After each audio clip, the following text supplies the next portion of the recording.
Bangalore who've gone into the UK, who've acquired companies who are now part of the Rolls-Royce and British Aerospace supply chain. These are the guys who are making military jets and military engines for the UK military and for the US military as well. My question is to the banker. How bullish are you on education sector? I'll explain why we are bullish. So, yeah, we are indeed bullish on the education sector. But if you see, one of the big parts of the India growth story in the next decade is really the demographics. The fact that the working population in India is going to be one of the largest. I request you all to bring only the few small changes that I will list here. One, spend about 2,000 rupees, put these aerators or flow restrictors in each of your existing taps. Don't even buy anything new. Second, if you can afford it, remove the existing flush tank if it is over 8 liters on one flush and put in one of these new systems at either 3 and 6 liters or 2 and 4 liters. If you did that, your freshwater demand falls nearly 70%.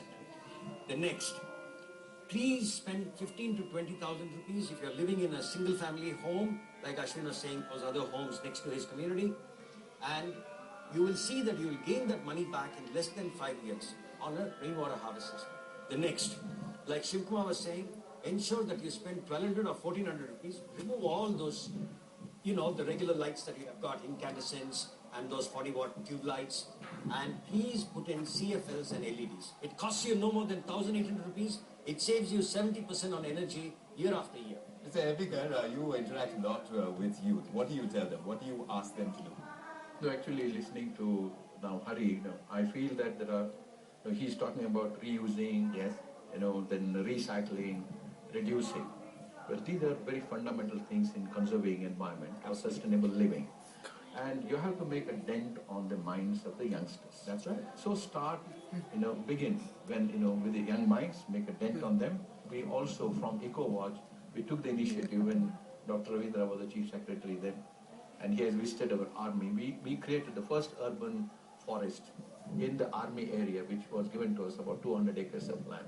We planted about 50,000 trees. And today, after about 5 years, the people in the neighborhood tell us that the groundwater tables have come up. So these are small initiatives from, which we have taken in educating the people. Right. So how you can make the life sustainable and the city sustainable. Absolutely. And small initiatives is where it's at really, because they turn out to be in the long term, something that turns out to be as big as to be able to save the environment and pass it on to our next generation in a way that they would be able to appreciate us for. So thank you so much for joining us this evening, and we hope that you're taking away something very useful. Thanks indeed. Bye-bye.